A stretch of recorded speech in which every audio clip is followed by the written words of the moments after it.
just returned from, we have been in Arua, and I want to highlight the issues of Alliance in Motion Global, Uganda Limited, are still continuing. So pathetic. There is also Fallow International. Now in Arua, Alliance in Motion is continuously, because I remember another time talking about the issues of Arua. They are continuously recruiting girls and boys, and they are disguising themselves as a company that sells supplements, and they are cleared by National Drug Authority. So the victims are recruited from the districts of Acholi, Teso, and Lamwo. Those are the ones who have been taken to Arua, mainly aged 17 to 25 years. Those are targeted. Now they are made, when they are recruiting them, they are told to pay 1,250,000, and they are told 1,000. Some of them is for membership, others are told to buy a laptop, for training. 250, for rent, and then 100,000 for administration. So once they reach Arua, then they realize that the jobs are not there. So they are given now receipts. That's when they are given receipts, claiming that the money they paid, they've bought the food supplements. So that's now this food supplements. They are supposed to start hawking around, and they are supposed to recruit 2 others who should pay them 1,250,000. And once they recruit those 2, that's when now they are paid 260,000 shillings. Now the victims are there. So I have like 10 of them who reported. So they have targeted their students. There are students from different areas. You talk about Kitgum. There are also a student from Lamwo. There are people from Soroti, Masindi District, Pader, Omoro, Kitgum.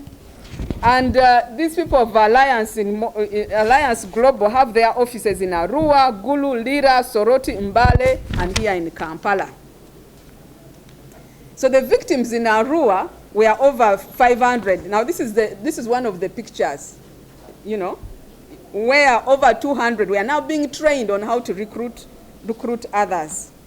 And so two people from Alliance in Motion Global were arrested. So this is Arinaitwe Rose and Boaz Yesiga. So as we speak, they're on remand in Arua Regional Prison.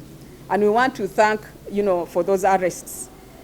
And now, another thing, they are charging them for obtaining money by false pretense, which we are challenging because this is clearly a case of human trafficking. When you recruit, because these people were not told that when you reach Arua, you'll be given these food supplements, then you start hawking. So when you go and recruit and even tell people to pay, then later you bring them. You're already using deceit. You're already recruiting them without giving them the jobs, that you're saying. And I want to thank the RCC, of Arua, Madam Akelo Alice. She's really, struggling hard. And I know these cases are escalating. I know that there are some people who say they've benefited, from Alliance. Well, if you have benefited and you've not been recruited for those purposes, well, there are victims of trafficking who have been recruited, and it is widespread.